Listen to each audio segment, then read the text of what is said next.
Friends, this is Aisha Fatma. So today's our topic is solving problems from motion under gravity.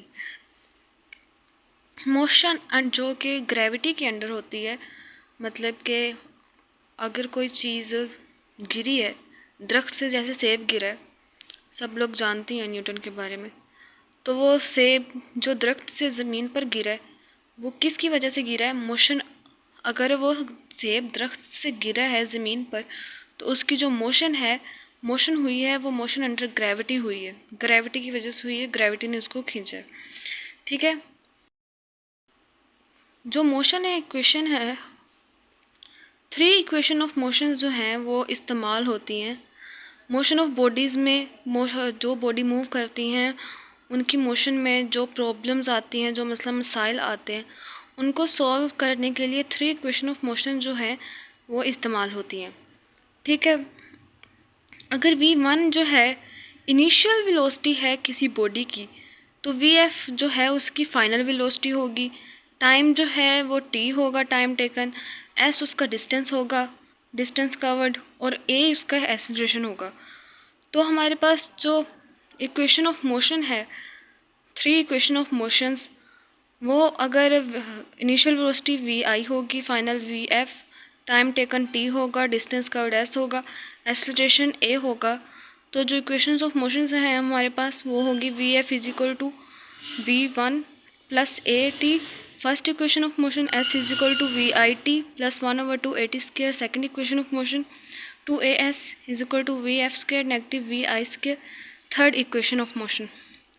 जब हम लोगों को इन सारी equations को अप्लाई करते हैं तो ना कुछ तदाबीरें होती हैं जिनको हम लोगों को दिमाग में रखना ज़रूरी होता है इन इक्वेशन को अप्लाई करते वक्त। सबसे पहले ये इक्वेशंस जो हैं ऐसी मोशन पे अप्लाई होती हैं जो कि हमेशा स्ट्रेट लाइन कंसीडर की जाती है, स्ट्रेट लाइन के अलोंग कंसीडर की जाती है ऐसी मोशन, उस पे ये 3 इक्वेशंस जो हैं अप्लाई होती हैं। ठीक है, और वेक्टर क्वांटिटी है। दूसरी जो इसकी अजम्पशन ये है कि अगर कोई वेक्टर क्वांटिटी है, अब देखेंगे वेक्टर एक फ़िज़िकल क्वांटिटी है जिसको कम्प्लीटली डिस्क्राइब होने के लिए मैग्नीट्यूड भी चाहिए होता है, डायरेक्शन भी चाहिए होती है, तो हम लोग उस वेक्टर क्वांटिटी का सिर्फ और सिर्फ मैग्नीट्यूड यूज़ करेंगे। ठीक है, मतलब कि उस वेक्टर क्वांटिटी का मैग्नीट्यूड यूज़ करेंगे। उसका मतलब ये है कि अगर कार है वो 20 मीटर पर सेकेंड स्पीड से मूव कर रही है नॉर्थ की डायरेक्शन की तरफ, तो हम लोग उस कार की सिर्फ स्पीड देखेंगे, डायरेक्शन नहीं देखेंगे। ठीक है, और जो तीसरी अजम्पशन है इन इक्वेशन को अप्लाई करते हुए जो हमें देखनी है वो ये है कि एक्सीलरेशन यूनिफॉर्म होना चाहिए, सिर्फ और सिर्फ यूनिफॉर्म एक्सीलरेशन जो है यूनिफॉर्म होना चाहिए। ठीक है, जो इनिशियल वेलोसिटी की डायरेक्शन है वो पॉजिटिव होनी चाहिए। जो इसकी फोर्थ अजम्पशन है उसमें यह बताया गया है कि जो इनिशियल वेलोसिटी है उसकी डायरेक्शन हमारे पास पॉजिटिव होनी चाहिए, और जो क्वांटिटीज़ हैं जो इनिशियल वेलोसिटी की डायरेक्शन में हैं वो भी पॉजिटिव होनी चाहिए। क्वांटिटीज़ जो इनिशियल वेलोसिटी की डायरेक्शन में हो, in the direction of initial velocity, वो भी पॉजिटिव होनी चाहिए। और ऐसी क्वांटिटीज़ जो कि इनिशियल वेलोसिटी की जिनकी डायरेक्शन जो है इनिशियल वेलोसिटी के ऑपोजिट हो, वो क्वांटिटीज़ नेगेटिव होती हैं, आर टेकन एज नेगेटिव। ठीक है, 3 equation of motion are use to solve problems of for motion of body.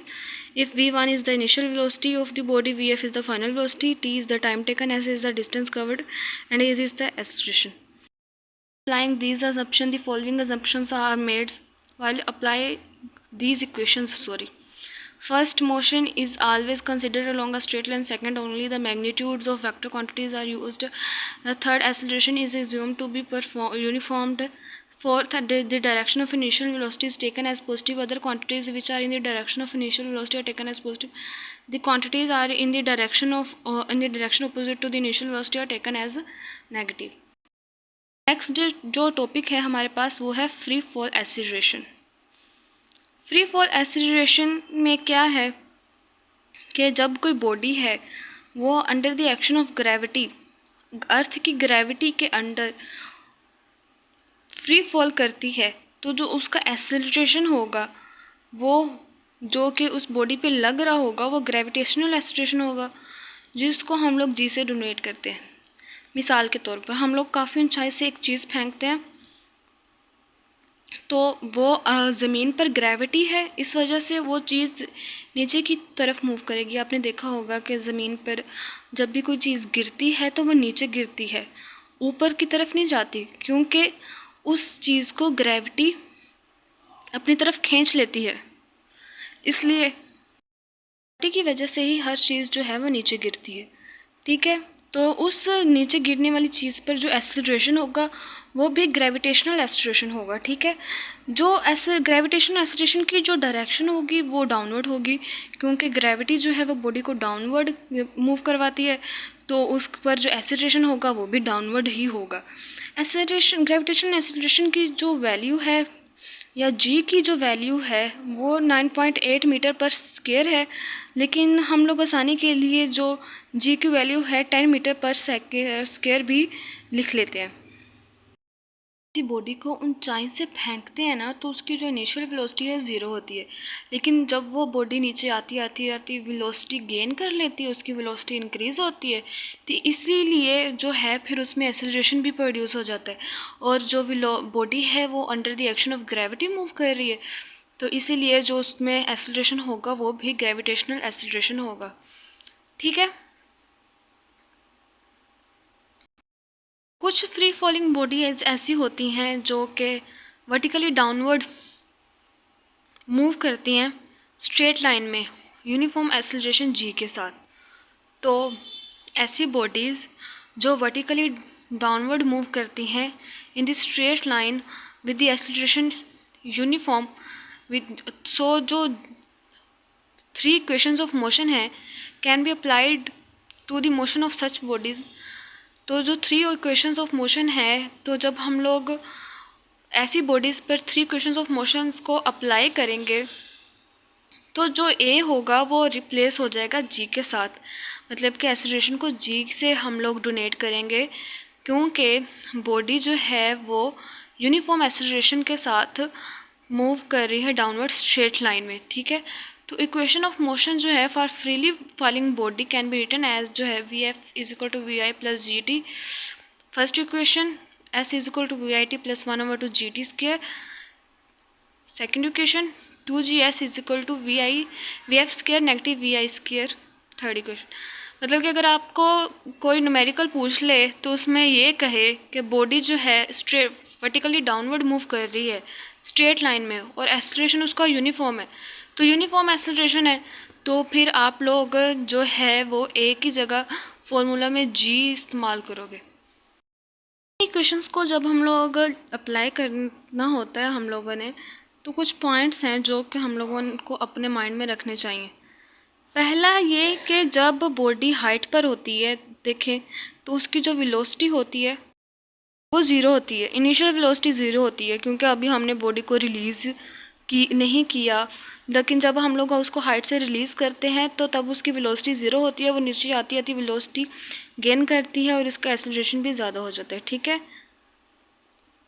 तो जो ग्रेविटेशनल एक्सेलरेशन होगा, ग्रेविटेशनल एक्सेलरेशन का क्या मतलब है, ऐसी बॉडीज़ का एक्सेलरेशन जो the under of action of gravity move कर रही हैं, ऐसी बॉडी पर जो एक्सेलरेशन होता है या वेलोसिटी इंक्रीज होने की वजह से जो एक्सेलरेशन प्रोड्यूस होता है उसको ग्रेविटेशनल एक्सेलरेशन बोलते हैं। जब बॉडी डाउनवर्ड डायरेक्शन में मूव करेगी तो जो ग्रेविटेशनल एक्सेलरेशन होगा वो पॉजिटिव होगा, तो ऐसा बाकी सारी क्वांटिटीज़ भी पॉजिटिव होंगी जो कि डाउनवर्ड डायरेक्शन में मूव कर रही होंगी, उसका मैग्नीट्यूड भी पॉजिटिव होगा, डायरेक्शन भी पॉजिटिव होगी। और ऐसी क्वांटिटीज़ जो कि एक्सेलरेशन के ऑपोजिट मूव कर रही हों वो नेगेटिव होगी, will be taken as negative. ऐसी क्वांटिटीज़ जो कि एक्सेलरेशन के ऑपोजिट मूव कर रही हैं, मतलब ग्रेविटेशन एक्सेलरेशन के ऑपोजिट मूव कर रही है, एक body under the action of gravity move कर रही है, वो नीचे को मूव कर रही है, लेकिन उसकी कुछ क्वांटिटीज़ हैं जो कि अपवर्ड मूव कर रही हैं, तो ऐसी क्वांटिटीज़ जो होती हैं वो नेगेटिव होती हैं। ठीक है, अब देखिए अगर एक बॉडी है वो अगर हम उसको वर्टिकली अपवर्ड फेंकते हैं तो उसकी जो वैल्यू होती है मेन पॉइंट हाईएस्ट पॉइंट पे जाके उसकी जो फाइनल वेलोसिटी होती है ज़ीरो होती है, लेकिन जब हम लोग उसको नीचे से ऊपर फेंकते हैं तो नीचे से ऊपर जब वो नीचे होती है तब उसकी जो जी की वैल्यू है वो नेगेटिव होगी, क्योंकि वो under the action of gravity move नहीं कर रही, वो opposite the direction under the action of gravity move कर रही है। इसलिए जो उसकी जो जी होगी, जी वो नेगेटिव होगा। ठीक है। एक्सेलरेशन जो है free fall g is 10 metre per square for all objects. For your information है, ये साइड बॉक्स दिया गया कि सारे ऑब्जेक्ट्स के लिए जो फ्री फॉल है, जो जी है वो 10 मीटर पर स्क्वायर होगा। फ्रेंड्स, उम्मीद है कि आप लोगों को लेक्चर समझ आ गई होगी। प्लीज़ कमेंट्स में ज़रूर बताएं, लाइक और सब्सक्राइब और शेयर ज़रूर करें। Thank you so much.